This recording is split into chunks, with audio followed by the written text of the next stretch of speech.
वला तकफुरून।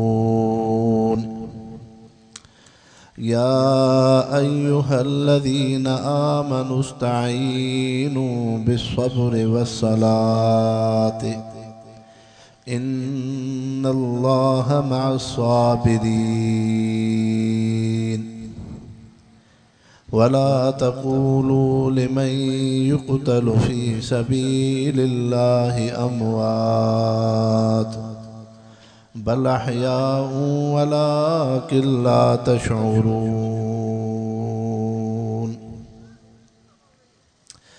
अन मुआज़िन रज़ियल्लाहु अन्हु क़ाल औसानी खलीली सल्लल्लाहु अलैहि वसल्लम अल्ला तुशरिक बिल्लाहि व इन क़ुतिल्त औ हुर्रिक़त वला यउक़्क़न वालिदैक व इन अमराक अन तख़रुज मिन अहलिक व मालिक वला तदअन सलातन मक्तूबतन मुतअम्मिदन फमन तरक सलातन मक्तूबतन मुतअम्मिदन फ़क़द बरियत मिन ज़िम्मतिल्लाहि वला तशरबन्नल ख़मर फ़इन्नहा रअसु कुल्लि फ़ाहिशह इय्याक वल मअसियह फ़इन्नल मअसियत तहिल्लु ग़ज़बल्लाहि।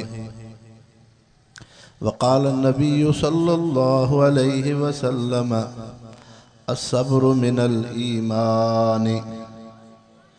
वक़ाल नबी सल्लल्लाहु अलैहि वसल्लम लवदित्तु अन उक़तल फ़ी सबीलिल्लाहि सुम्मा उहया सुम्मा उक़तल सुम्मा उहया सुम्मा उक़तल। इन्नल्लाह व मलाइकतहु युसल्लूना अलन नबी या अय्युहल्लज़ीना आमनू सल्लू अलैहि व सल्लिमू तस्लीमा। सब साथी दिल जी मुहब्बत सां दुरूद शरीफ पढ़ो। अल्लाहुम्मा सल्लि अला सय्यिदिना मुहम्मदिन नबील उम्मीय व आलिहि व बारिक व सल्लिम अदद कुल्लि मालूम लक दाइमन अबदा।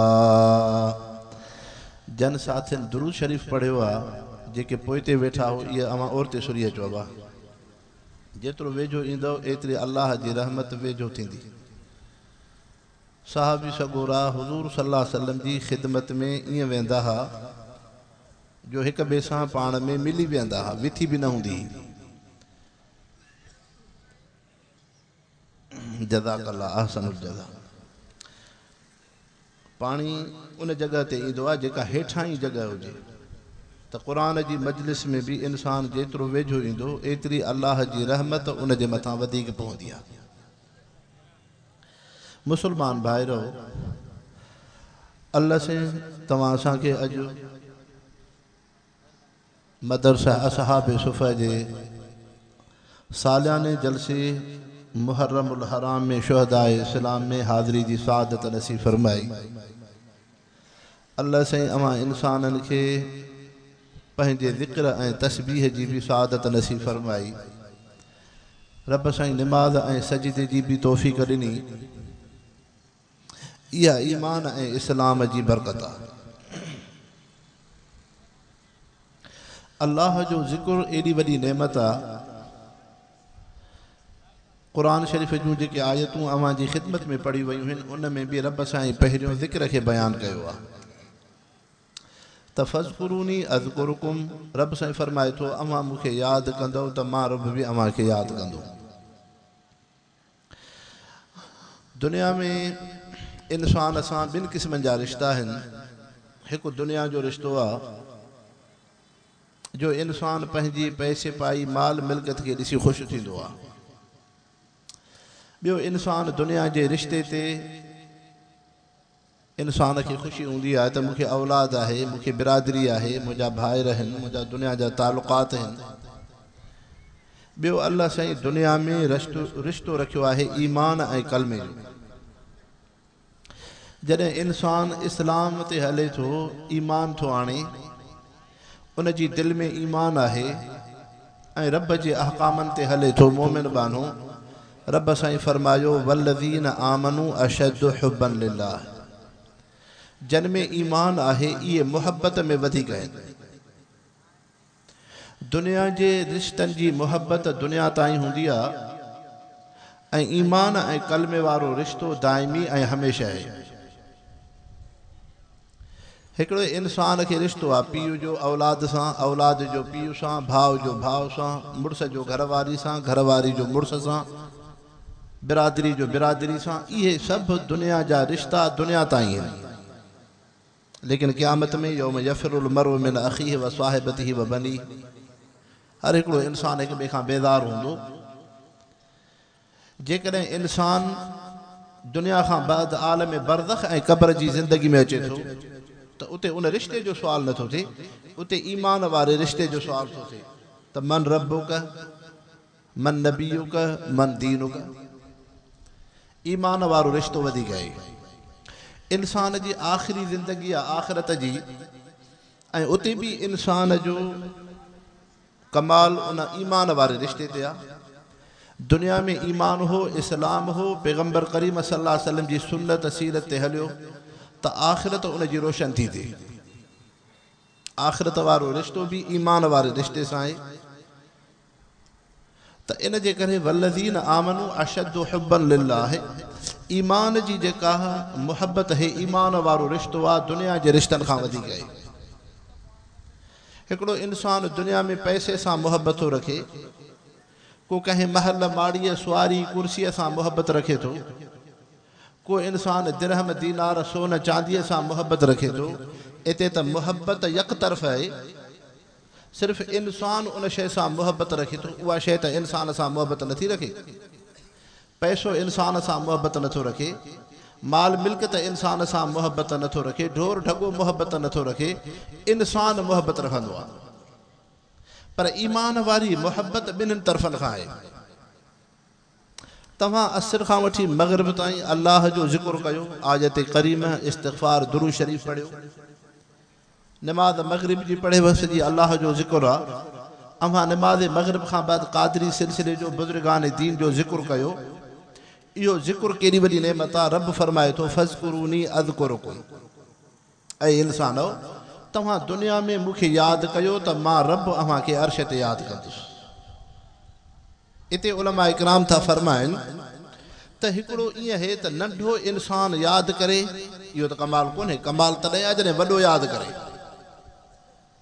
वॾो हिकिड़ो यादि करे को दुनिया जो हिकिड़ो सरदार हूंदो आहे उहो कंहिं पंहिंजे राज वारे खे यादि करे को हिकिड़ो वॾो इज़त वारो इंसान हूंदो आहे उहो नंढे खे यादि करे त हे इंसान ख़ुशीअ में फ़ख्र में चवंदो आहे त फ़िलाणे मूंखे यादि कयो आहे तव्हां असांजो ताल्लुक़ जमियत उलमा इस्लाम सां आहे हाणे हज़रत मौलाना फज़ल रहमान साहिबु हिकिड़ी जमात जो अॻुवान आहे पेशो आहे तव्हांखे साईं हाले जी शरीफ़ वारा यादि करनि तव्हांखे मौलाना फज़ल रहमान साहिबु यादि करे त फ़िलाणो मुंहिंजो कारकुन जमायती मां उनखे यादि थो कयां कहिड़े हाल में आहे त केॾो न उहो इंसानु ख़ुशि थींदो लेकिन ईअं ई अलाह जा नेक साले बाना उलमा इकराम था फरमाइनि इंसान रब खे यादि करे इहो कमाल न आहे तव्हां असां अल्लाह जो सजदो कयूं रब जी बंदगी कयूं अल्लाह जो ज़िक्र कयूं रब जी तस्बीह पढ़ूं अल्लाह जे हुक्मनि ते हलूं ज़कात ख़ैरात हज उमरा नेक अमाल कयूं इहो कमाल न आहे कमाल इन में आहे फ़ज़कुरूनी अज़कुरुकुम जो रब बाने खे यादि करे कमाल इहो आहे उहो शहनशाह बादशाह उन इंसान खे यादि करे जंहिं इंसान दुनिया में रब खे यादि कयो आहे हुज़ूर सल्लल्लाहु अलैहि वसल्लम मेराज जी राति विया हज़रत इब्राहिम अलैहिस्सलाम सां मुलाक़ात थी हज़रत इब्राहिम अलैहिस्सलाम खां नबी सल्लल्लाहु अलैहि वसल्लम पुछो त मां जे दुनिया में वञा त पंहिंजी उम्मत खे कहिड़ो अमल ॾसिलियां हज़रत इब्राहिम अलैहिस्सलाम नबी पाक सल्लल्लाहु अलैहि वसल्लम खे फरमायो ऐं अल्लाह जा रसूल पंहिंजी उम्मत खे इहो चओ त जन्नत हिकिड़ो मैदान आहे उन जन्नत जी रौनक अल्लाह जो ज़िक्र आहे नेक अमल आहिनि जेको इंसान अल्लाह जो ज़िक्र कंदो जेको इंसान अल्लाह जी तस्बीह पढ़ंदो जेको इंसान दुनिया में नेक अमल कंदो इहा उन इंसान जी जन्नत जी रौनक थी कुरान शरीफ तो फरमाए जन्नत में नहरियूं हुन जन्नातिन तजरी मिन तहतिहल अनहार। इहा नहर चाहे तव्हां असांजो नेक अमल आहे। कॾहिं ईअं थींदो आहे हिते इंसान दुनिया में निमाज़ पढ़े थो अल्लाह से उन खे शक्ल नहर जी ॾिए थो। हिते इंसान ज़कात ख़ैरात करे थो अल्लाह से उन खे शक्ल महल माड़ीअ जी ॾिए थो उन जन्नत में। हिते इंसान तस्बीह ज़िक्र सुभान अल्लाह व बिहम्दिही सुभान अल्लाहिल अज़ीम अल्लाहु अकबर अल्लाह जो तस्बीह ज़िक्र करे थो। रब साईं उन खे जन्नत जे बाग़ात जन्नत जे वणनि जी शक्ल शबात ॾिए थो। शक्ल शबात ॾिए थो। तंहिंजे करे अल्लाह से फरमाए थो फ़ज़कुरूनी अज़कुरुकुम। इंसानो तव्हां मूंखे यादि कयो त मां रब बि अव्हांखे यादि कंदो। अल्लाह जो ज़िक्र एॾी वॾी शइ आहे।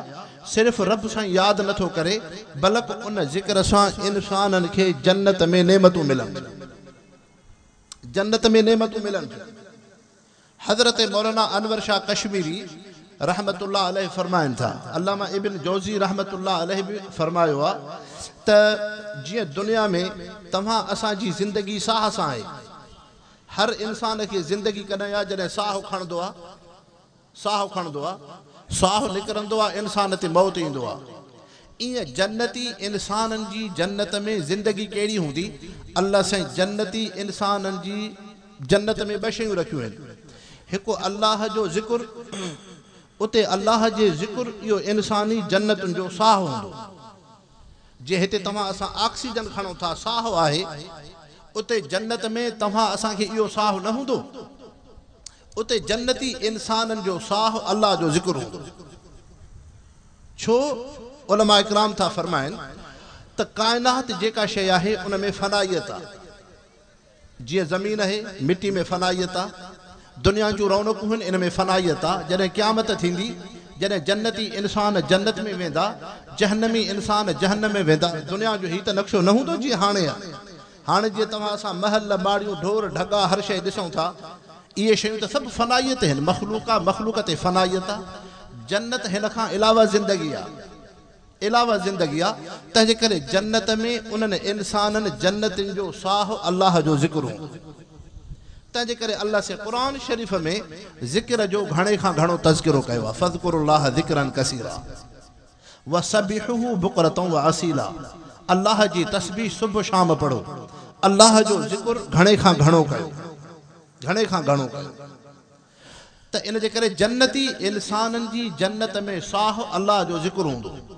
ॿियो जन्नत में ॿी नेमत कहिड़ी हूंदी जेके जन्नती इंसान हमेशह हूंदा? क़ुरान पाक जी तिलावत, क़ुरान शरीफ़ जी तिलावत हूंदी।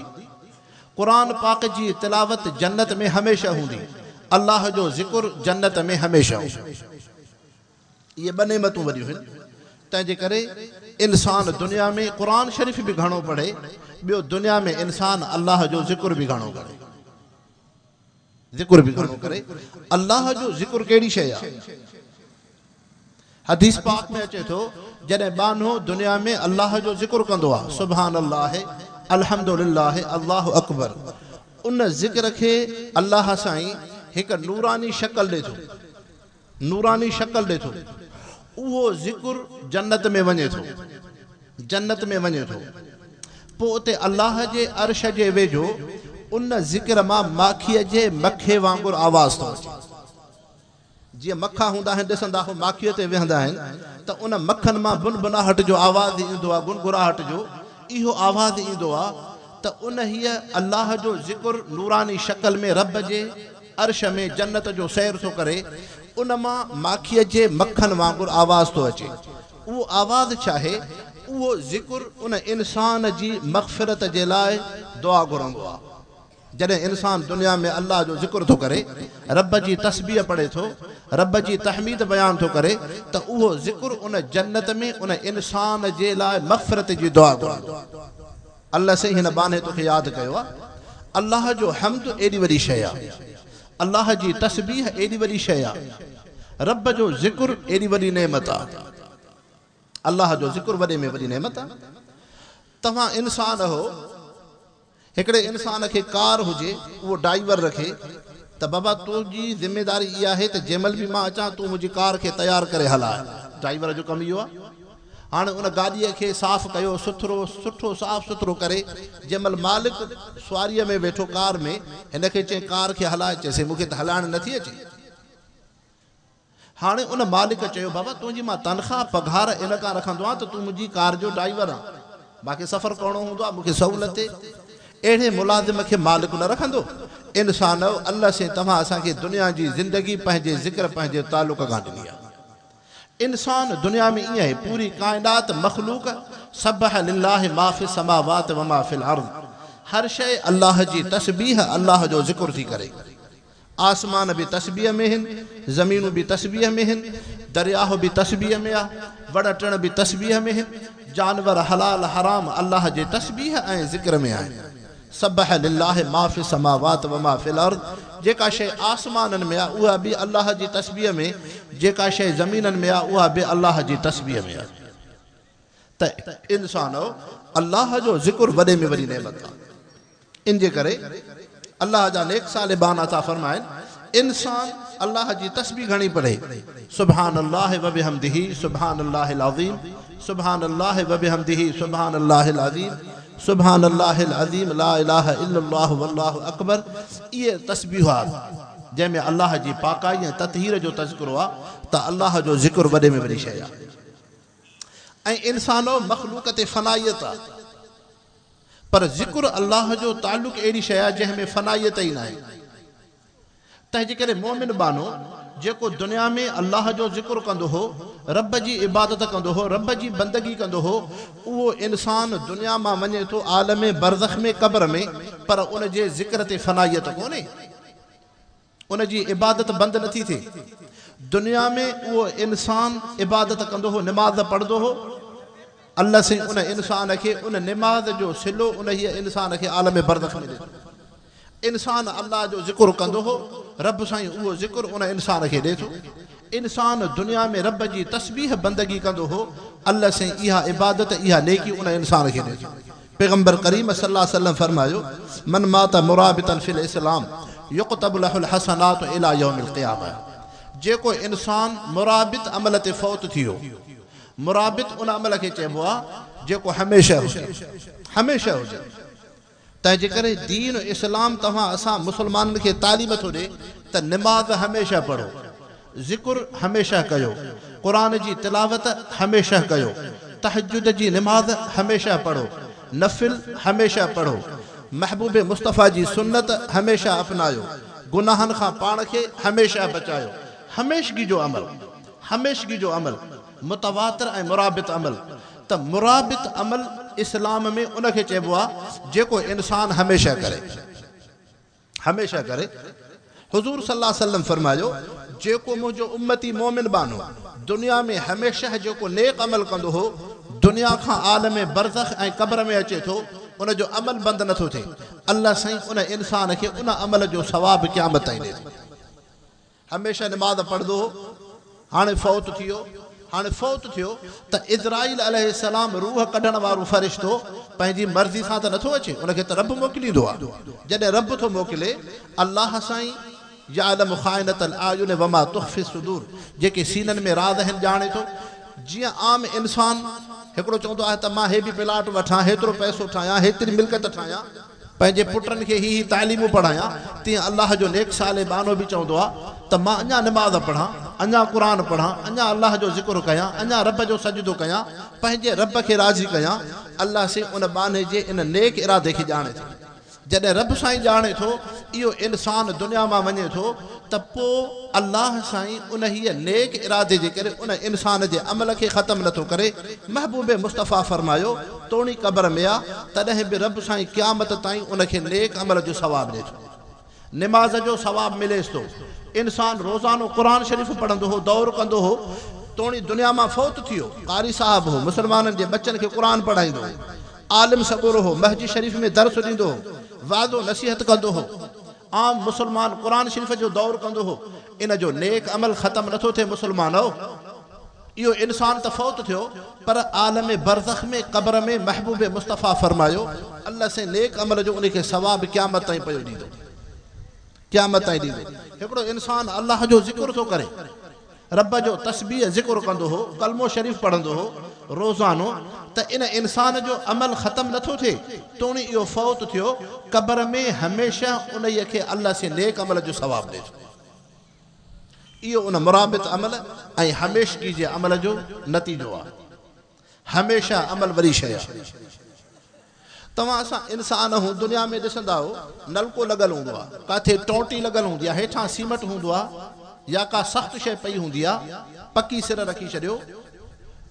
हाणे जॾहिं उन नलके मां उन टोटीअ मां पाणी जेको किरंदो कतरो कतरो टेपो टेपो त टेपो टेपो उन पथर ते उन सिर ते निशान करे वेंदो किरी किरी किरी किरी उन ते खॾ ठाहे वेंदो आहे वञो दुनिया जो उहा इलाइक़ा ॾिसो जिथां चश्मा वहंदा आहिनि पथर तां जीअं चश्मो उन मां पाणी निकिरे थो त उहो पाणी जॾहिं चश्मे जो जंहिं सख़्तु पथर ते किरंदो आहे किरी किरी किरी किरी उनखे घसाए छॾींदो आहे इंसानो इहो छा आहे इहा तव्हां असांखे तालीम आहे त मुराबित अमल नबी सल्लल्लाहु अलैहि वसल्लम फरमायो अहब्बुल अमाल इलल्लाहि अदवमुहा व इन क़ल मुंहिंजे उम्मतीअ जो उहो अमल भलो आहे जेको थोरो हुजे पर हमेशह हुजे इन जे करे मुस्लमानो हुकुम आहे त नमाज़ हमेशह पढ़ो क़ुरान शरीफ़ हमेशह पढ़ो ज़िक्र हमेशह कयो महबूब मुस्तफ़ा जी सुन्नत खे हमेशह अपनायो हमेशह पाण खे गुनाहनि बुराइनि खां बचायो हमेशगी वारो जेको अमल आहे उन जी तासीर है उन जो असर आहे हज़रत मौलाना अशरफ अली साहब थानवी रहमतुल्लाह अलैह फरमाइनि था जेको इंसान गुनाहनि शराब बुराईअ में ज़िंदगी गुज़ारी थे गुनाहनि बुराईअ में उहो इंसान 40 ॾींहं अल्लाह वारे जी सोबत में वेहे अहिड़ियूं जायूं जिथे अल्लाह जो ज़िक्र थींदो आहे जिथे क़ुरान जी तिलावत थी थिए जिथे नेक साले बाना रहनि था इहो आम इंसान जेको ज़िना शराब गुनाहनि बुराईअ जे अंधेरे में आहे जन खे नमाज़ जी तौफ़ीक़ कोन हुई ज़िक्र जी तौफ़ीक़ कोन हुई महबूब मुस्तफ़ा जी सुन्नत जी तौफ़ीक़ कोन हुई इहो 40 ॾींहं अल्लाह जे नेक साले बाने जी सोबत में रहे ऐं अल्लाह जो ज़िक्र नमाज़ पढ़ंदो रहंदो 40 ॾींहंनि जो इहो असरु थींदुसि इहो इंसान गुनाह ज़िना शराब खां तौबा करे छॾींदो इंसान इन जे करे हमेशगी जे अमल जो एतिरो अजुर ऐं एतिरी फज़ीलत आहे इन जे करे मुस्लमान अल्लाह जो ज़िक्र वॾी शइ आहे ऐं अल्लाह से फरमायो अल्लज़ीन यज़कुरून अल्लाह क़ियामन व क़ुऊदन व अला जुनूबिहिम नबी सल्लल्लाहु अलैहि वसल्लम फरमायो अल मोमिन ला यंजुस मोमिन पलीत न थींदो आहे माना उन जी दिलि पलीत न थींदी आहे जॾहिं दिलि में अल्लाह जो नालो आयो ईमान पढ़ियोसीं कलमो पढ़ियोसीं दिलि पाक थी वई जॾहिं दिलि पाक थी वई दिलि में अल्लाह जी मुहबत अची वई त हाणे अल मोमिन ला यंजुस मोमिन जी दिलि पलीत न आहे जहिड़े बि वक़्तु मोमिन ज़िक्र कंदो उथंदे वेहंदे घुमंदे फिरंदे अल्लाह से जे ज़िक्र खे क़बूल कंदो लेकिन ज़िक्र ईअं न आहे त ज़ुबान ते अल्लाह जो ज़िक्र हुजे दिलि दुनिया जी तरफ़ हुजे न दिलि बि अल्लाह जे तरफ़ मुतवजह हुजे दिलि में रब हुजे दिलि में रब हुजे दिलि ऐं दिमाग़ इन्हनि ॿिनि शयुनि ते शैतान असरु कंदो आहे शैतान जो हमलो इंसान ते 3 शयुनि जो हूंदो आहे हिकु शहवत ॿियो गुस्सो टियों हवा क़ुरान शरीफ़ में अल्लाह से फरमायो वनहन नफ्स अनिल हवा फ़इन्नल जन्नत हियल मावा जंहिं इंसान पंहिंजे नफ़्स खे हवा खां बचायो हवा अरबी जो लफ़्ज़ आहे 2 अखियुनि वारी हा नंढी हा हवा ख़्वाहिश हवा छा खे थो चइजे हवा चइबो आहे यकीन खां मैलान करणु मसलन दीन इस्लाम तव्हां असांखे क़ुरान शरीफ़ नबी सल्लल्लाहु अलैहि वसल्लम तालीम था ॾियनि त तव्हां दुनिया खां वधीक आख़िरत ते यकीन कयो इन दुनिया जे महल माड़ी रौनकुनि सोन चांदी पैसे पाई औरतुनि राग मौसूकी ते इन ते तवजो न कयो इन्हनि खां वधीक आख़िरत ते यकीन कयो आख़िरत ते यकीन कयो रब सां मुहबत रखो अल्लाह सां मुहबत जॾहिं यकीन थियो इंसान ज़िना न कंदो अल्लाह ते आख़िरत ते यकीन थियो शराब न पीअंदो जॾहिं यकीन थियो इंसान गुनाहनि गफ़लत में न ईंदो इंसान सूद छो खाईंदो आहे रुशवत छो खाईंदो आहे हराम छो खाईंदो आहे परायो हक़ छो खाईंदो आहे इन इंसान में हवा अची वेंदी आहे हवा माना यकीन खां मैलान जेको आख़िरत ॾे यकीन हो इंसान ओॾे तवजो नथो करे हिन खे दुनिया ते यकीन आहे त मिल्कत ठाहियां पैसो ठाहियां बचनि खे ख़ुशि कयां पोइ तंहिंजे करे हे इंसान गुनाह कंदो पोइ चवंदो परायो हक़ खावां तव्हां असां पाकिस्तान जी रियासत में रहूं था हिते पूरी रियासत जो कानून इहो आहे त रुशवत न खाओ जेके इंसान ख़ुदि कानून ठाहिनि था कानून ठाहींदा आहिनि अदालतूं आहिनि रियासतूं आहिनि दफ़ात आहिनि उहे ख़ुदि कानून ठाहींदड़ इंसान था चवनि त रिश्वत न खाओ पुलिस में रिश्वत न हुजे, डॉक्टरी में रिश्वत न हुजे, मुख्तियारकारी में रिश्वत न हुजे, नौकरी वठण में रिश्वत न हुजे। इंसाननि खे उहे शयूं हक़ पंहिंजे बुनियाद ते मिलनि, सहूलतुनि ते मिलनि। लेकिन हर तबको, हर महकुमो रिश्वत खोर आहे। छो रिश्वत खोर आहे? आख़िरत ते यकीन न आहे, आख़िरत ते यकीन न आहे। ख़्वाहिशात अची वई, हवा अची वई। जॾहिं इंसान हवा जो ग़ुलाम थींदो, ख़्वाहिशात जो ग़ुलाम थींदो, जॾहिं यकीन खां इंसान आख़िरत खां फिरी वियो त पोइ या सूद खाईंदो, या हराम खाईंदो, या रिश्वत खाईंदो, या ज़ुल्म कंदो, या परायो हक़ खाईंदो। इन जे करे दुनिया अंधेरे में आहे। ॿियो शहवत, ॿियो शहवत आहे। इंसान जॾहिं शहवत परस्त थींदो आहे त पोइ शहवत परस्ती जे करे ज़िना आम थींदी आहे, ज़िना आम थींदी आहे। जॾहिं इंसान शहवत परस्त थींदो त पोइ इंसान में कहिड़ी शइ थींदी? हिकु शराब बि घणो पींदो, ॿियो इंसान ज़िना बि कंदो, टियों हराम बि खाईंदो। ऐं इहे टई गुनाह हिन वक़्त में चोट ते हिन मुस्लमान। सुबुह शाम दीनी जलसनि में वेहूं था, हिन वक़्त में टई गुनाह चोट ते हिन। ज़िना बि चोट ते आहे, शराब बि चोट ते आहे, हराम खोरी बि चोट ते आहे। टई गुनाह चोट ते। हर इंसान इन में आहे मां परायो हक़ खावां, परायो हक़ खावां, ज़ुल्म सां, चोरीअ सां, रिश्वत सां, सूद सां। वापारी आहे, चए थो मां अहिड़ो कारोबार कयां जंहिं में भले ॿिए ते ज़ुल्म थिए, जेका बि थिए, मां 5 रुपयनि जो मालिक। इन जे करे इंसान इहो जेको गुनाह आहे शहवत जे करे थींदो आहे। टियों गुस्सो। गुस्सो कहिड़ी शइ आहे? जॾहिं इंसान गुस्से ऐं कावड़ में ईंदो आहे त पोइ इंसान ॿिए सां ज़ुल्म कंदो, पोइ इंसान खे मारींदो, इंसान खे क़तल कंदो, इंसान खे ईज़ाईंदो। ऐं इहे टई गुनाह, हवा, शहवत, गुस्सो, इहे टई कंहिंजे करे थींदा आहिनि? दिलि ते शैतान ऐं दिमाग़ ते बि शैतान जो असरु थींदो आहे। दिलि ऐं दिमाग़ ते जॾहिं ॿई शयूं शैतान जो तसल्लुत थींदो आहे, पोइ इंसान हवा जो बि ग़ुलाम हूंदो, शहवत जो बि ग़ुलाम हूंदो, गुस्से जो बि ग़ुलाम हूंदो। इन जे करे नबी पाक सल्लल्लाहु अलैहि वसल्लम अहिड़े मुआशिरे जो इलाज क़ुरान पाक सां रखियो आहे। सहाबी सगुरनि जी ज़िंदगी छा हुई? तव्हां असां वांगुरु मुस्लमान कोन हा। सहाबी सगुरा तव्हां असां वांगुरु मुस्लमान कोन हा। सहाबिन जी इहा ज़िंदगी हुई, अखियुनि मां लुड़क वहंदा हा अल्लाह जे ख़ौफ़ सां, अल्लाह जे ख़ौफ़ खां अखियुनि मां लुड़क वहंदा हा। उन्हनि जी दिलि इहा हुई, दिलि अल्लाह जे ख़ौफ़ खां ॾकंदी, जिस्म जा वार कांडारजी वेंदा हा। हज़रत हंज़ला रज़ियल्लाहु अन्हु सहाबी सगुरो आहे, नबी सल्लल्लाहु अलैहि वसल्लम जी ख़िदमत में आयो। हज़रत हंज़ला जे अखियुनि मां लुड़क था हलनि, अखियुनि मां लुड़क था हलनि। नबी सल्लल्लाहु अलैहि वसल्लम फरमायो, हंज़ला तुंहिंजी छो अहिड़ी कैफ़ियत थी वा जो तुंहिंजी ॾाढ़ी मुबारक अखियुनि जे पाणी सां आली थी वई आहे? चए अल्लाह जा नबी, तव्हांजी मजलिस में वेठा हूंदा आहियूं, अव्हां असांखे आख़िरत जो ख़ौफ़, जहन्नम जो ख़ौफ़, क़ब्र जो ख़ौफ़, मौत जो डपु अहिड़ो ॾेरायो आहे जो दुनिया सां त शौक़ु कोन्हे, अल्लाह जे ख़ौफ़ खां अखियुनि मां लुड़क था वहनि। इहा साहबा जी ज़िंदगी आहे। हज़रत अबू सुफियान, हिकिड़ो हज़रत मुआविया जो वालिद, नबी सल्लल्लाहु अलैहि वसल्लम जो सहुरो, इहो न, ॿियो हज़रत अबू सुफियान आहे, नबी सल्लल्लाहु अलैहि वसल्लम जो सौट आहे। पाण सल्लल्लाहु अलैहि वसल्लम हिकिड़ी जंग में हलनि था, सुवारीअ जे मुहार खे उहो वठी हले थो मैदान जिहाद में। उहो सहाबी हज़रत अबू सुफियान रज़ियल्लाहु अन्हु जे रोवण जे सुॾकनि ते नबी सल्लल्लाहु अलैहि वसल्लम उन खां पुछनि था, अबू सुफियान तूं छो थो एतिरो रोएं? चए अल्लाह जा रसूल, अव्हां असांजी दिलि में ईमान अहिड़ो विहारियो आहे, अल्लाह सां ताल्लुक़ अहिड़ो विहारियो आहे जो दुनिया खां वधीक आख़िरत जो फ़िक्र आहे, दुनिया खां वधीक आख़िरत जो फ़िक्र आहे। त इंसान इहा कहिड़ी शइ हुई? यकीन हो, यकीन हो। जॾहिं तव्हां असांजो यकीन आख़िरत ते थी वेंदो त पोइ इंसान मुसीबतुनि तकलीफ़ुनि खे ख़ुशीअ सां बर्दाश्त कंदो। हाणे अल्लाह साईं फरमायो, या अय्युहल्लज़ीना आमनू इस्ताईनु बिस्सब्र वस्सलात, अल्लाह सां ताल्लुक़ रखो सब्र जो। सब्र चाहे सब्र इस्लाम में ॿिनि शयुनि खे चइबो आहे। हिकु इन खे चइबो आहे गुनाहनि खां पाण खे बचाइणु, गुनाहनि खां, ज़िना खां, शराब खां, ख़्वाहिशात खां, इन्हनि बुराइनि खां पाण खे बचायो जंहिंमें अल्लाह जी नाफ़रमानी आहे। ॿियो सब्र इन खे चइबो आहे इस्लाम ते मज़बूत थी बीहणु, इस्तिक़ामत सां बीहणु, इन खे सब्र चइबो आहे।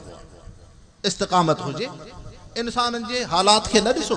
माण्हू तव्हांजी दीनदारी ते टोक ठठोल करनि, हज़रत उस्मान रज़ियल्लाहु अन्हु नबी सल्लल्लाहु अलैहि वसल्लम जा सहाबी आहिनि जॾहिं महबूब मुस्तफ़ा मके पाक में मोकिलनि था सुलह हुदैबिया जे मुज़ाकिरात में अबान बिन सईद रिश्तेदार आहे हज़रत उस्मान जी गोॾ खे ॾिसे थो हज़रत उस्मान हिजाज़ जे इलाइक़े में सभ खां वॾो मालदार हिजाज़ चइबो आहे अरब जो ख़ितो शाम यमन ये जेके हिन तुर्की कतर ये सब इलाक़ा सऊदीया यो हिजाज़ जो ख़ितो आहे इन ख़िते में सब खां वधीक मालदार हज़रत उस्मान रज़ियल्लाहु अन्हु हज़रत उस्मान के रिश्तेदार अबान बिन सईद तो चए त उस्मान तू आम इंसान त नाहे तू त खुशहाल आहे अमीर आहे ऐं अमीरनि जो लिबास ईअं हूंदो आहे त गोॾ खुड़ीअ ते हूंदी आहे तुंहिंजी गोॾ अध पिनीअ ते आहे मके जा इंसान दुकानदार इज़त वारा मालदार तुंहिंजे गोॾ खे ॾिसी तो ते टोक ठठो लॻंदा हाणे सब्र चाहे इस्तिक़ामत हज़रत उस्मान रज़ियल्लाहु अन्हु अबान बिन सईद रिश्तेदार खे जवाब थो ॾे ला हा कज़ा ईअं कोन थींदो जो दुनियादारनि खे ॾिसी मां महबूब मुस्तफ़ा जी सुन्नत खे छॾे ॾियां हा कज़ा इज़ारु नबी सल्लल्लाहु अलैहि वसल्लम महबूब मुस्तफ़ा जी गोॾ मुबारक ई आहे तव्हां असांखे सुन्नत छो थी ॾुखी लॻे नबीअ जो तरीक़ो छो थो ॾुखियो लॻे ख़्वाहिशात जा ग़ुलाम हो इंसान हो इन जे करे अल्लाह से फरमायो या अय्युहल्लज़ीना आमनू इस्तईनु बिस्सब्र क़ुरान शरीफ़ में अल्लाह साईं 70 जायुनि ते सब्र जो तज़किरो कयो आहे 70 जायुनि ते जंहिंजी अहमियत हूंदी आहे उनखे बार बार बयानु कबो अल्लाह साईं ईअं बि फरमायो आहे जेके इंसान सब्र कंदा उन्हनि खे अणखुट सवाब मिलंदो नमाज जो अल्लाह से दर्जो बुधायो 27 दर्जा बैतुल्लाह में लख दफ़ो महबूब मुस्तफ़ा जी मस्जिद नबी में 50,000 रोज़ो रखो हेतिरो सवाब कुरान जी तिलावत कयो मन क़राअल कुरान फी सलातिन क़ाइमन कान लहू लिकुल्लि हर्फिन मिअतु हसना 100 नेकी कुरान जे हर्फ ते नमाज में पढ़ो बीही करे हिक हर्फ ते 100 नेकी मिले थी लेकिन अल्लाह से सब्र जो सवाब अणखुट बुधायो बग़ैर हिसाब जे अणखुट जो छा मक़सद आहे इते उलमा इकराम था फरमाइनि त सब्र ॾुखे में ॾुखी शइ आहे इस्तिक़ामत मज़बूती ॾुखी शइ आहे दीन ते इस्लाम ते महबूब मुस्तफ़ा जी सुन्नत सीरत ते इस्तिक़ामत ॾुखी शइ आहे सब्र इंसान ॾुखी शइ आहे पाण खे हमेशह गुनाह खां बचाइण शहवात खां उन हवा खां गुस्से खां बचाइण नफ़सानी ख़्वाहिशात खां बचाइण शैतान जे अमल खां बचाइण हमेशह निमाज़ी बणजण हमेशह तहज्जुद पढ़ण हमेशह महबूब मुस्तफ़ा जे सुन्नत सीरत ते दीन इस्लाम ते इस्तिक़ामत सां रहण ॾुखी शइ हुई तंहिंजे करे अल्लाह से सब्र जो दर्जो वॾो रखियो आहे हज़रत अता बिन रबाह रहमतुल्लाह अलैह तव्हां असांजे इमाम हज़रत इमाम आज़म अबू हनीफ़ा जो उस्ताद आहे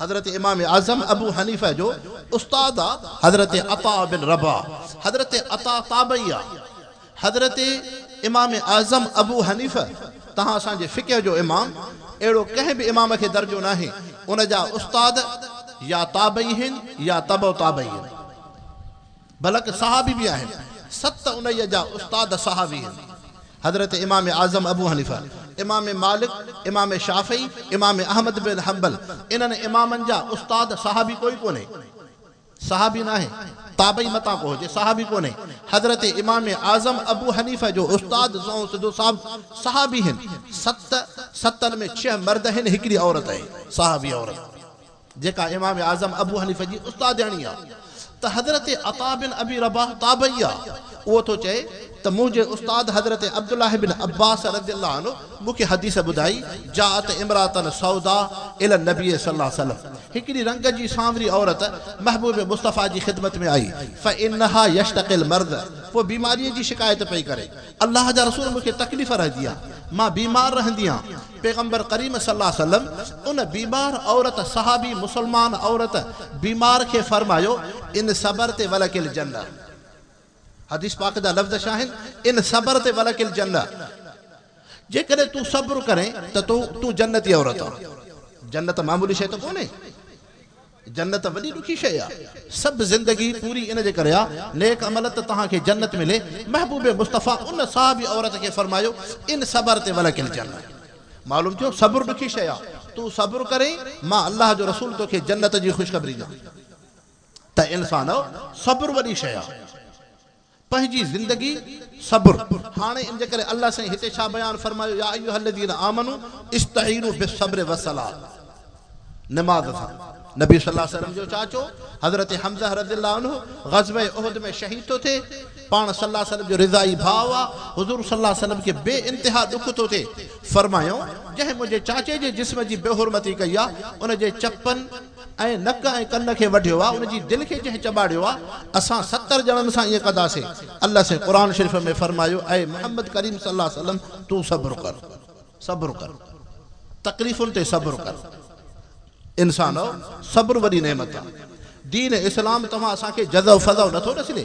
जेकॾहिं इम्तिहान आज़माइशूं तकलीफ़ूं अचनि त उन ते सब्र कयो। छो?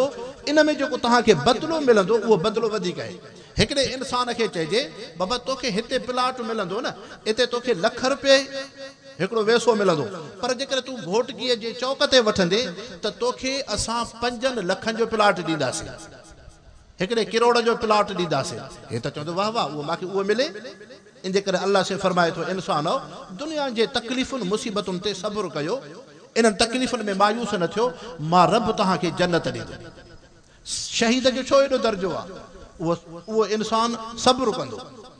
इन जे करे उनखे रब साईं फरमाईंदो, जेका शइ तूं घुरे मां तोखे ॾियां। जॾहिं ॾिसंदो जन्नत बि मिली, हर शइ मिली, हाणे चवंदो रब साईं तुंहिंजे शहादत में तुंहिंजे नाले ते जेको मज़ो हो उहो हिन शइ खां वधीक आहे। इन जे करे सहाबी सगोरा नबी पाक सल्लल्लाहु अलैहि वसल्लम जी ज़िंदगी सब्र वारी आहे। यकीन आहे आख़िरत जो। हुज़ूर सल्लल्लाहु अलैहि वसल्लम जी ज़िंदगी मुबारक सॼी दुख ऐं ग़म जी आहे। या अय्युहल्लज़ीना आमनू ला तक़ूलू लिमन युक़तलु फ़ी सबीलिल्लाहि अमवात। अॻिते अल्लाह से मसाइब मुश्किलातुनि खे बयानु कयो आहे त तव्हां खां औलाद बि खसींदासीं, माल बि खसींदासीं, फल बि खसींदासीं, दुनिया जूं शयूं वठंदासीं। फ़बशिर साबिरीन, ख़ुशख़बरी ॾे सब्र कंदड़नि। हिते बि अल्लाह साईं सब्र जो तज़किरो कयो। हुज़ूर सल्लल्लाहु अलैहि वसल्लम जी ज़िंदगी करब ॾुख जी आहे। महबूब मुस्तफ़ा मके पाक में आहिनि त इंसान ईज़ाइनि था, तकलीफ़ूं ॾियनि था। हुज़ूर सल्लल्लाहु अलैहि वसल्लम में सब्र आहे, हक़ ऐं सच ते इस्तिक़ामत आहे। पाण सल्लल्लाहु अलैहि वसल्लम मके पाक खां मदीने शरीफ़ अचनि था। 10 साल मुसलसल जंगियूं लॻनि थियूं। जेके बि ग़ज़वात आहिनि 19 जंगुनि में पाण सल्लल्लाहु अलैहि वसल्लम ख़ुदि सिपा सालारी कई आहे। मदीने शरीफ़ में 10 साल जंगियूं लॻियूं आहिनि। 23 साल ज़िंदगी आहे। 23 साल ज़िंदगी सॼी ॾुख ग़म सदमे जी ज़िंदगी आहे। अम्मा आयशा तय्यबा ताहिरा रज़ियल्लाहु अन्हा फरमाए थी, जॾहिं हुज़ूर सल्लल्लाहु अलैहि वसल्लम जो रूह परवास थियो, मां नबी सल्लल्लाहु अलैहि वसल्लम जे घर ते नज़र कया। अल्लाह जो नबी जॾहिं दुनिया मां वञे थो, घरड़ो कहिड़ो अथसि? अम्मा आयशा थी चए, नबी सल्लल्लाहु अलैहि वसल्लम जे घर ते मां जॾहिं छत ते नज़र कई, मींहुं वसंदो हो त मींहुं टिमंदो हेठि, गारो पूरो न हो। पैगंबर करीम सल्लल्लाहु अलैहि वसल्लम गारो पूरो न आहे। अम्मा आयशा थी फरमाए, नबी पाक सल्लल्लाहु अलैहि वसल्लम जन पूरी ज़िंदगी अल्लाह जे रसूल जे घर जे भातिन कॾहिं बि जव जी मानी ड्रव करे न खाधी आहे। जव जी मानी ड्रव करे न खाधी आहे। हज़रत अनस रज़ियल्लाहु अन्हु ख़ादिम रसूल सहाबिया चए थो, नबी पाक सल्लल्लाहु अलैहि वसल्लम जन जॾहिं दुनिया मां रहलत कई, मां हुज़ूर सल्लल्लाहु अलैहि वसल्लम जे घर में आयुमि, ॾिठुमि त हिकिड़ो प्यालो पियो हो जेको भॻल हो, उनजो किनारो भॻल हो। अल्लाह जो रसूल आहे, पैगंबर करीम सल्लल्लाहु अलैहि वसल्लम जो केॾो शान मर्तबो आहे, तमामु नबियनि खां वधीक शान आहे। लेकिन अल्लाह साईं छो नबी सल्लल्लाहु अलैहि वसल्लम खे इन हाल में दुनिया में रखियो? दुनिया जूं सहूलतूं न आहिनि, दुनिया जूं आसाइशूं न आहिनि। बीबी हफ्सा रज़ियल्लाहु अन्हा नबी सल्लल्लाहु अलैहि वसल्लम जी घरवारी हिकु दफ़ो उन चादर खे चौड़ो करे विछाए थी, पाण सल्लल्लाहु अलैहि वसल्लम सुता, तहजुद जी निमाज़ हली वई। नबी पाक सल्लल्लाहु अलैहि वसल्लम सुबुह जो जाॻिया, फरमायो या हफ्सत माली वली दुनिया, तू छो अहिड़ा नरम बिस्तरा विछाया जो अल्लाह जे रसूल खां तहजुद जी निमाज़ हली वई? मां अल्लाह जो नबी दुनिया में नरम बिस्तरनि ते सुम्हण त कोन आयो आहियां। इंसान छो रब साईं नबी सल्लल्लाहु अलैहि वसल्लम जी इहा ज़िंदगी रखी? उलमा इकराम था फरमाइनि, उन में हिकमत इहा हुई, मतां दुनिया जो काफ़िर, मतां दुनिया परस्त, मतां दुनिया जो ख़्वाहिश परस्त इंसान, यहूदी को ईसाई हुज़ूर सल्लल्लाहु अलैहि वसल्लम जे मथां आंगुर खणे त हिन नबीअ जंगियूं इन जे करे लड़ियूं, हिन नबीअ मके जे इंसाननि सां इन जे करे जंगियूं कयूं, इन्हनि सां इख़्तिलाफ़ इन जे करे कया, मूंखे इक़्तिदार मिले, मूंखे कुर्सी मिले। तंहिंजे करे रब साईं नबी पाक सल्लल्लाहु अलैहि वसल्लम जी पूरी ज़िंदगी ॾुख ग़म सदमे में रखी। घर अहिड़ो आहे जंहिं जे मथां मींहुं वसे त उन हीअ मींहं खां बचण जे लाइ उनखे बचाव कोन्हे। उनजो बचाव कोन्हे। इहो मुहम्मद करीम सल्लल्लाहु अलैहि वसल्लम जी ज़िंदगी मुबारक आहे। इन जे करे रब साईं हुज़ूर सल्लल्लाहु अलैहि वसल्लम जे घराणे हज़रत इमाम हसन हज़रत इमाम हुसैन हुज़ूर सल्लल्लाहु अलैहि वसल्लम जन मके पाक खां हिजरत करे आया मदीने शरीफ़ जॾहिं हिजरत कयूं उन साल हुज़ूर सल्लल्लाहु अलैहि वसल्लम मदीने में अची पुछो मुसलमाननि खां त यहूदी छा कंदा आहिनि। मदीने जे मुसलमाननि अर्ज़ु कयो सहाबिन साईं यहूदी चवंदा आहिनि त 10 मुहर्रम जो ॾींहुं फज़ीलत वारो आहे। हज़रत मूसा अलैहिस्सलाम खे निजात इन ते मिली, फ़िरऔन इन ॾींहं ते ग़रक़ थियो, तंहिंजे करे असां उनहीअ यानी फ़िरऔन जे ग़रक़ थियण ते रोज़ो रखंदासूं। नबी सल्लल्लाहु अलैहि वसल्लम फरमायो नहनु अहक़ु बिमूसा, इन्हनि यहूदियुनि खां त वधीक रिश्तो असां मुसलमाननि जो आहे। हज़रत मूसा सां, हज़रत मूसा में तौहीद हुई, ईमान हो, अल्लाह जो ज़िक्र हो, रब सां ताल्लुक़ हो। इहे ख़ूबियूं ख़सलतूं अल्लाह से असांखे मुंहिंजे सहाबिन मुसलमाननि खे अता फ़रमायूं आहिनि। तंहिंजे करे असां इन हीअ ॾींहं ते बि रोज़ो रखंदासीं, 9 मुहर्रम ते बि रोज़ो रखंदासीं, 9 मुहर्रम ते बि 10 मुहर्रम ते। अञा हज़रत इमाम हसन ॼाया न आहिनि, अञा हज़रत इमाम हुसैन ॼाया न आहिनि। आम इंसान असांजो ईअं सम्झंदो आहे शायदि 10 मुहर्रम जी फज़ीलत हज़रत इमाम हुसैन जे शहादत जे करे आहे। न मुसलमानो, हज़रत इमाम हुसैन पोइ था ॼमनि हिजरत जे 3 साल। हिजरत जे पहिरें साल नबी सल्लल्लाहु अलैहि वसल्लम मदीने शरीफ़ में आया त मदीने जे यहूदियुनि खे ॾिठूं 10 मुहर्रम ते रोज़ो पिया रखनि। फरमायूं नहनु अहक़ु बिमूसा, असां मूसा सां वधीक निस्बत रखूं था, असां 9 10 रखंदासीं। यहूदियुनि सां मुखालफ़त बि थी वञे, हज़रत मूसा अलैहिस्सलाम सां निस्बत बि थी वञे। हिजरत जे 2 साल इमाम हसन रज़ियल्लाहु अन्हु ॼमनि था। हिजरत जे 3 साल हज़रत इमाम हुसैन रज़ियल्लाहु अन्हु जन ॼमनि था। हिजरत जे 3 साल। तंहिंजे करे 10 मुहर्रम जी फज़ीलत इमाम हुसैन जे करे न आहे, ही जुदारी शइ आहे। इमाम हुसैन जी शहादत जो वाक़ियो ख़ुदि 10 मुहर्रम हराम ते थियो। ख़ैर, जेका मां तव्हांजी ख़िदमत में ॻाल्हि अर्ज़ु थो कयां, हज़रत इमाम हसन ज़हर सां शहीद थिया, हज़रत इमाम हुसैन करबला में शहीद थिया।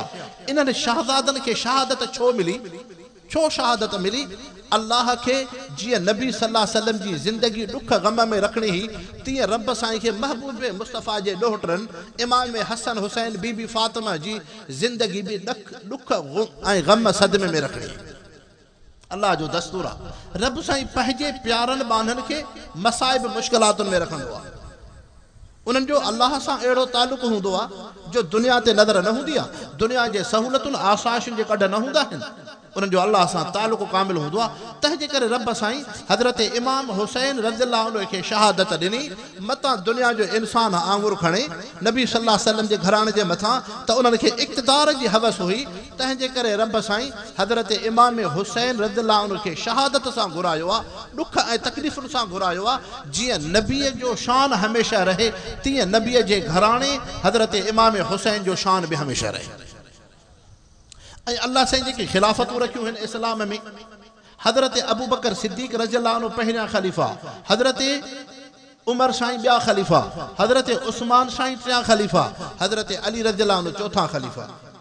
नबी सल्लल्लाहु अलैहि वसल्लम जो जेको वेझो रिश्तेदार आहे उन खे ख़िलाफ़त पोइ थी मिले।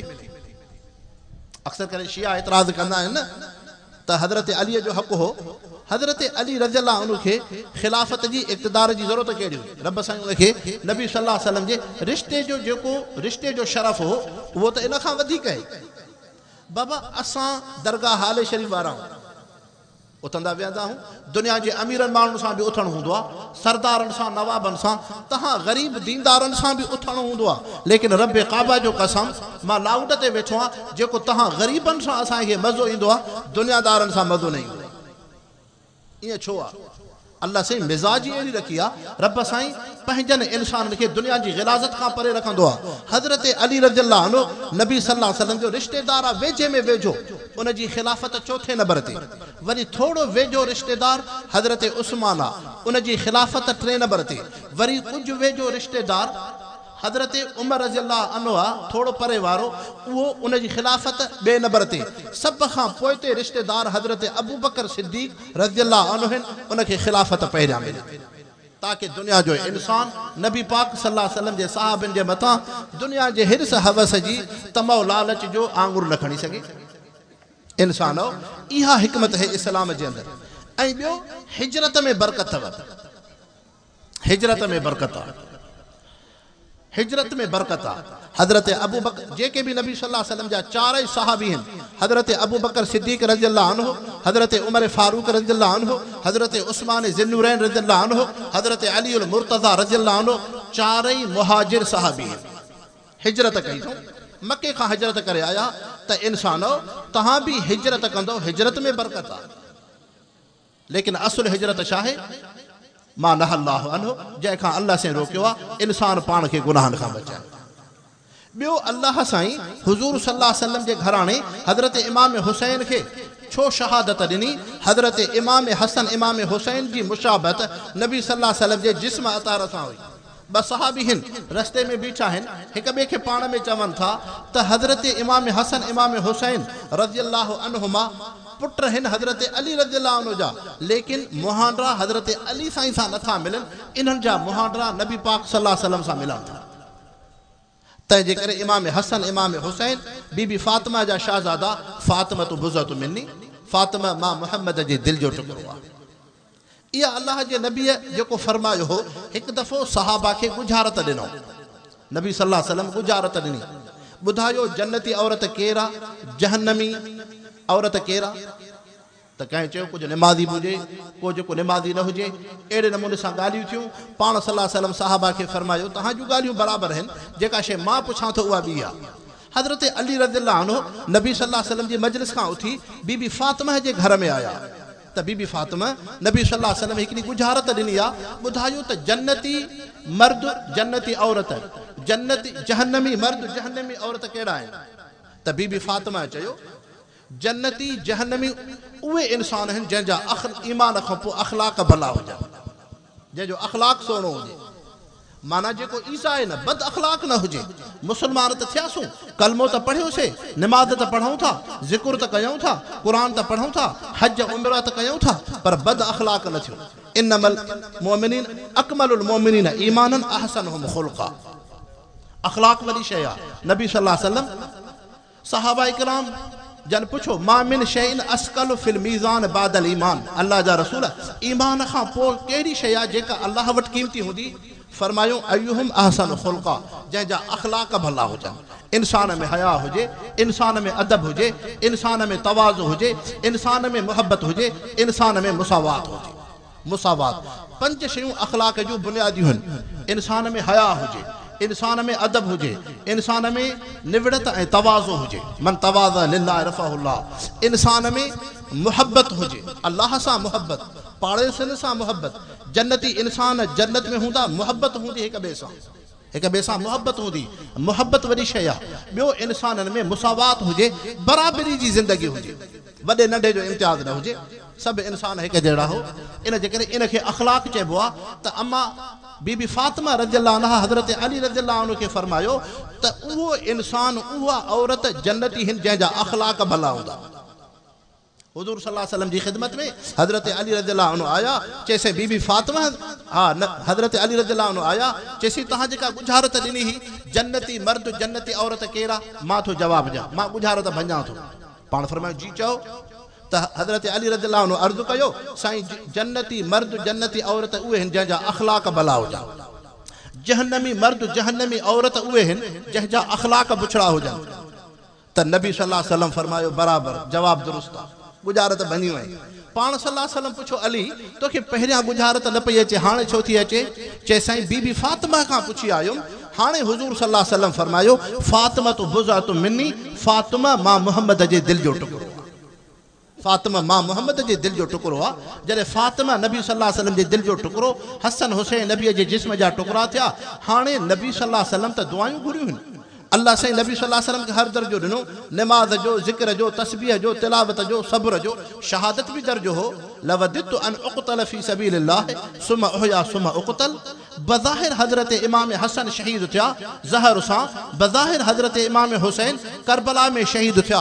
अल्लाह साईं उन्हनि खे शहादत ॾेई रब साईं नबी सल्लल्लाहु अलैहि वसल्लम जी शहादत जी तमन्ना खे पूरो कयो। इंसानो मुसीबत उन जे मथां आसान थींदी आहे जंहिंजो अल्लाह सां तालुक़ हूंदो। यकीन हज़रत मिक़दाद बिन असवद सहाबी आहे, हज़रत मिक़दाद बिन असद, अब बेटा थोड़ा पोइते हज़रत मिक़दाद बिन असवद रज़ियल्लाहु अन्हु सहाबी आहे। हुज़ूर सल्लल्लाहु अलैहि वसल्लम बदर जी जंग में आया। बदर जी जंग छा हुई, पाण सल्लल्लाहु अलैहि वसल्लम मदीने पाक में आया नवा हुया त काफ़रनि इहो चयो त असां मुसलमाननि ते हमिलो कंदासीं। पाण सल्लल्लाहु अलैहि वसल्लम जन उन वक़्त में मदीने जे मुसलमाननि ॾे विया, जेके अंसार जंहिंखे सहाबा चइबो आहे। फरमायो तव्हांजो त असांखे अहसान थियो, तव्हां असांखे रहायो, तंहिंजे करे तव्हां उन्हनि सां जंग न कयो, जंग असां कंदासूं। इन जे करे मां अल्लाह जो रसूल तव्हां खां राय थो वठां। हज़रत मिक़दाद बिन असवद अंसार क़बीले जो सरदार हो त हुज़ूर सल्लल्लाहु अलैहि वसल्लम जी ख़िदमत में उथी बीठो, चए अल्लाह जा रसूल, जेकॾहिं मके वारा अव्हां सां जंग करनि, अव्हां ते हमिलो करनि, मैदान बदर क़ाइमु थिए त मिक़दाद इन खां त मुसलमान न थियो आहे त घर में वेठो हुजे। अल्लाह जा रसूल मिक़दाद पंहिंजे क़बीले खे मुहम्मद मुस्तफ़ा साहब ते क़ुर्बान कंदो। मिक़दाद पंहिंजी माल मिल्कत खे अल्लाह जे रसूल ते क़ुर्बान कंदो, अल्लाह जे रसूल ते मथां क़ुर्बान कंदो। हज़रत मिक़दाद बिन असवद वेठो, हज़रत साद बिन मुआज़ उथी बीठा। इहो बि अंसार क़बीले जो उन सरदार खां हेठे दर्जे जो हल्को सरदार हो। हज़रत साद बिन मुआज़ रज़ियल्लाहु अन्हु उथी बीठो, चए अल्लाह जा रसूल, असां हज़रत मूसा अलैहिस्सलाम वारी क़ौम कोन्हियूं, जीअं बनी इसराईलनि उनखे चयो हो इज़हब अंत व रब्बुका फ़क़ातिला इन्ना हाहुना क़ाइदून, तूं ऐं तुंहिंजो वञी अल्लाह वञी जंगियूं लड़नि, असां इते वेठा हूंदासूं। फरमायूं न। हज़रत साद बिन मुआज़ उथी बीठा, अल्लाह जा नबी, असां तुंहिंजे साम्हूं बि तहफ़ुज़ कंदासीं, तुंहिंजे पुठी खां बि तहफ़ुज़ कंदासीं, तुंहिंजे सॼे पासे खां बि तहफ़ुज़ कंदासीं, तुंहिंजे खॿे पासे खां बि तहफ़ुज़ कंदासीं। हर तरफ़ खां साद बिन मुआज़ उनजी क़ौम अंसार क़बीलो मुहम्मद मुस्तफ़ा जो तहफ़ुज़ कंदो। पाण सल्लल्लाहु अलैहि वसल्लम जन फरमायो अंसार साहबा खे, जेकॾहिं तव्हांजी एॾी क़ुर्बानी आहे त हाणे अल्लाह जो रसूल जंग खां तयार आहे त मुसलमानो, जीअं उन्हनि जी क़ुर्बानी अव्हांजी बि क़ुर्बानी आहे। गुज़िरियल इलेक्शन हुई, जाम साहब वेठा आहिनि माशाअल्लाह, जज़ाकल्लाह। तव्हां इलेक्शन जे मरहले में जाम सैफुल्लाह साहब ते एतमाद कदे जमीयत उलमाए इस्लाम खे अवां हर तरह जी क़ुर्बानी कई। तव्हां पंहिंजो क़ुर्बानी पूरो इलेक्शन जे मुहिम में तव्हां हर तरह जी जज़्बनि सां हलियो। जॾहिं बि जमात जो हुकुम पियो थिए त रैली निकिरे, हर घर मां फ़र्द पिया निकिरनि। जॾहिं बि हुकुम पियो थिए त कंहिं आफ़िस जे आॾो धरणो हरणो आहे, तव्हां उते लबैक चई। जॾहिं इलेक्शन जो ॾिहाड़ो हो त हर हिकिड़ो वोटर पंहिंजे जज़्बे सां पियो हले। तव्हां पंहिंजे अमड़ियुनि भेनरुनि यारनि खां वोट ॾियरायो। तव्हां जेको उलमा ते एतमाद करे, तव्हां जाम सैफुल्लाह साहब खे वोट न ॾिनो आहे, तव्हां किताब खे वोट ॾिनो आहे, तव्हां हज़रत हालिजवी खे वोट ॾिनो आहे, तव्हां हज़रत मौलाना फज़लुर रहमान साहब खे वोट ॾिनो आहे, तव्हां शहीद ख़ालिद महमूद रहमतुल्लाह अलैह खे वोट ॾिनो आहे। अव्हां पंहिंजे अकाबिरीन हज़रत अमरोटी ताज महमूद अमरोटी नव्वरल्लाह मरकदहू जी जमात ते एतमाद कंदे तव्हां पंहिंजे हज़रत अमरोटी रहमतुल्लाह अलैह जे पैगाम खे वोट ॾिनो आहे। मुसलमानो, तव्हांजी इहा क़ुर्बानी एतिरी आहे, जाम साहब जेतिरो शुक्र करे थोरो आहे, ज़िल्लई अमीर मौलाना इसाक़ साहब जेतिरो शुक्र करे थोरो आहे, साईं अब्दुल क़यूम साहब हालिजवी जेतिरो शुक्र करनि थोरा आहिनि। अव्हां जेका इहा क़ुर्बानी ॾिनी आहे, अव्हां जो सिलो क़यामत जे ॾींहुं अव्हां खे रब अता कंदो। असां केरु थींदा आहियूं तव्हांखे सिलो ॾियूं? नबी सल्लल्लाहु अलैहि वसल्लम उहद जी जंग में हिन उम्मे हबीबा रज़ियल्लाहु अन्हा सहाबी औरत आहे। हुज़ूर सल्लल्लाहु अलैहि वसल्लम जे तहफ़ुज़ में 3 सहाबी शहीद थी आहे। उम्मे हबीबा उहा सहाबी औरत है जंहिं उन मुशरिक हुज़ूर सल्लल्लाहु अलैहि वसल्लम जन जे मथां हमिलो कयो हो। नबी सल्लल्लाहु अलैहि वसल्लम जा 2 ॾंद मुबारक शहीद थिया हा। जंगी टोपी नबी सल्लल्लाहु अलैहि वसल्लम जे मथे मुबारक में वही उन इब्न क़निया सां मुक़ाबिलो सहाबी औरत उम्मे हबीबा कयो। उम्मे हबीबा रज़ियल्लाहु अन्हा अंसार कबीले जी औरत ही। पाण सल्लल्लाहु अलैहि वसल्लम उहद जी जंग खां वापसि आया, मस्जिद नबवी में सहाबा सां वेठा, सहाबिन खे फरमाइण लॻो त बराबरि अवां सहाबी मर्दनि जी बि क़ुर्बानी आहे, लेकिन मां उहद जी जंग में ॾिठुमि उम्मे हबीबा मां मुहम्मद जो अहिड़ो तहफ़ुज़ कयो आहे जे अॻियां पियो ॾिसां उम्मे हबीबा नज़र पई अचे, पोयां पियो ॾिसां उम्मे हबीबा नज़र पई अचे, सॼे पासे खां ॾिसां पियो उम्मे हबीबा नज़र पई अचे, खॿे पासे खां ॾिसां पियो उम्मे हबीबा ॾिसण में पई अचे। महबूब मुस्तफ़ा फरमायो उम्मे हबीबा जो मां मुहम्मद ते एतिरो एहसान आहे, मां मुहम्मद दुनिया में नथो लाहे सघां, मुंहिंजो रब क़यामत जे ॾींहुं उम्मे हबीबा जो एहसान लाहे। मर्दन में हज़रत अबू बकर सिद्दीक़ जो एहसान रब लाहींदो, औरतुनि में उम्मे हबीबा जो एहसान रब लाहींदो।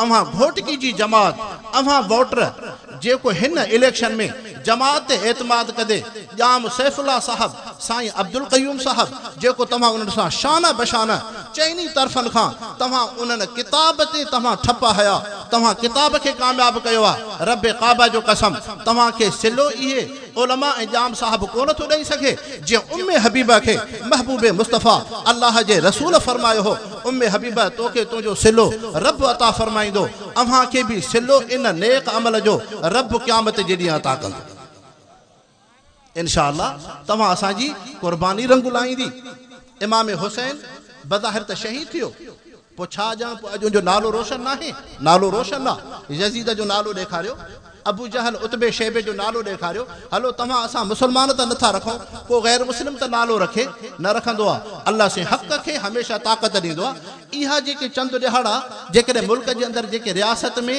अटकल चालाबंदी जेका थी आहे इहा चंद ॾिहाड़ा आहे अल्लाह जी मदद हक़ सां आहे इन जे करे मायूस थियण जी काई ॻाल्हि कोन्हे तव्हां असां हक़ जे ख़ातिर हूं तिरमिज़ी शरीफ़ हदीस जो किताब आहे नबी सल्लल्लाहु अलैहि वसल्लम फरमायो हिकिड़ो नबी सगोरो ईंदो क़यामत जे ॾींहुं उनखे हिकिड़ो बि उम्मती न हूंदो हिकिड़ो बि उम्मती न हूंदो अल्लाह साईं उन पैगंबर खे फरमाईंदो त पैगंबर तूं दुनिया में तबलीग कई ईमान जी दावत ॾिनी इंसाननि कलमो न पढ़ियो तुंहिंजो कुसूर कोन्हे मां रब वटि तुंहिंजो दर्जो आहे इन जे करे जमीयत उलमा इस्लाम जेका हमेशह शाना बशाना पंहिंजे उन हीअ जज़्बनि सां इलेक्शन में उहो हिसो वठे थी अल्लाह वटि इन्हनि जियो इहा महिनत क़बूल आहे इन्हनि जो फरीज़ो एतिरो हो हारीअ जो कमु आहे ॿिज खे छटे अचणु ॿिज खे फुटाइणु रब जो कमु आहे जाम सैफुल्ला साहब जो कमु हो फार्म भराइणु इलेक्शन में मज़बूत थी बीहणु साईं अब्दुल क़यूम जो कमु हो मज़बूत थी बीहणु मौलाना इसाक़ साहब जो कमु हो मज़बूत थी बीहणु जॾहिं हिन इस्लाम जे ख़ातिर बीठा हाणे अल्लाह वटि इन्हनि जो अमल क़बूल थियो तव्हां असां इन्हनि सां जेका बि शाना बशाना इलेक्शन मुहिम में हलियासीं तव्हां असांजो हर अमल रब वटि क़बूल आहे अल्लाह साईं वटि कंहिं इंसान जो नेक अमल रायगान न थींदो आहे अल्लाह से तव्हां असांखे इन जमात सां इस्तिक़ामत ऐं उन जज़्बनि सां रहा है अल्लाह से तव्हां असांजो हामी ऐं नासिर आहे वमा अलैना इल्लल बलागुल मुबीन।